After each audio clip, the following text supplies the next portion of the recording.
Уақыт ең үлкен сый және адамзатқа тегін берілген аса құнды ресурс. Уақыт байға да, кедейге де, даладағыға да, қаладағыға да ортақ. Бір тәулік, яғни 24 сағат немесе 1440 минут жас кәрі, еркек әйел демей барлығымызға бірдей берілген.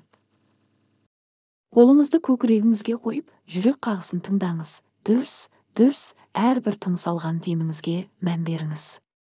Сіз жүрек қағысын шығарған әрбір деміңізді ешқашан кері қайтара алмайсыз.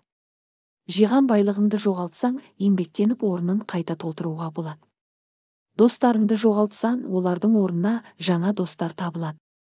Ал уақытыңды жоғалтып алсаң, оның орнын еш нәрсе толтыра алмайды. Өйткені уақыт кері айналмайды. Ақшаны қарызға алуға болады, бірақ уақытты ала алмайсыз. Сондықтан ең әуелі уақытты жоспарлауды үйренуіміз керек, қолымыздағы құнды дүниелерге.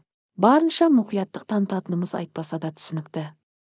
Мысалы, ақшамызды банкте немесе ең сенімді жерде сақтаймыз. Оны қалай болса солай көшеде кездескен кім көрінгенге жөн жосықсыз тарата бермейміз.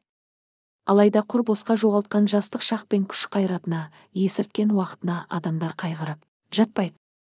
Қымбат уақытын баянсыз іске жұмсап, уақыттың өзіне ұрлады. Уақыт атты ең бағалы ресурсын желге шашып, бос нәрселерге оп-оңай айырбастай салады. Мұның бәрі уақыт құндылығын дұрыс бағаламаудан туындайды. Әсіресе біздің қоғамда бір-біріміздің уақытымызды жеу кеңете қалған. Көпшілік халық шақырылған жерге, тойға, қонаққа уақытында бара бермейді. Тойымыз ең ерте дегенде 2 сағатқа кешігіп барып басталады. Бір уағына дейін жалғасатын той, кез келген отырыс келесі күннің энергиясын ұрлап, өнімділігін кемітіп жатқанын көбіміз ескере бермейміз. Ең сорақысы, кешіккен адам біреудің уақытын ұрладым деп өзін кінәлі сезінбейді. Ол үшін кешігу қалыпты жағдай.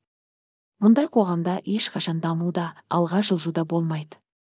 Ал керісінше жоғалған көп уақыт қана. Орынсыз жұмсалған ақшаның ысыраптығын, желінбей босқа тегілген астың обалдығын жиі айтамыз.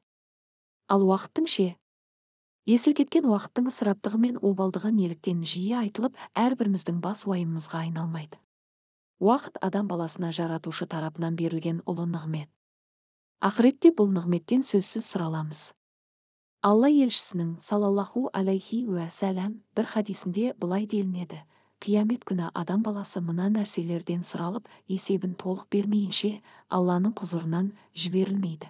Ғұмырын естеп тауысқандығы, жастық шағын қандай іспен өткізгендігі, ақшасы мен дүниесін қандай жолмен тапқандығы, қаржысын қайда жұмсағандығы, үйренген біліміне қаншалық деңгейде амал еткендігі, бұл жайында Абай атамыз былай депті: сағаттың шықылдағы емес ермек, хәмиша өмір өтпек ол білдірмек, 1 минут бір кісінің өміріне ұқсас, өтті, өлді, тағдыр жоқ қайта келмек.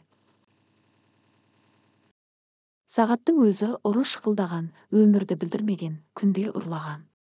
Тиянақ жоқ, тұрлау жоқ, келді, кетті, қайта айналмас, бұрылмас бұлдыр заман.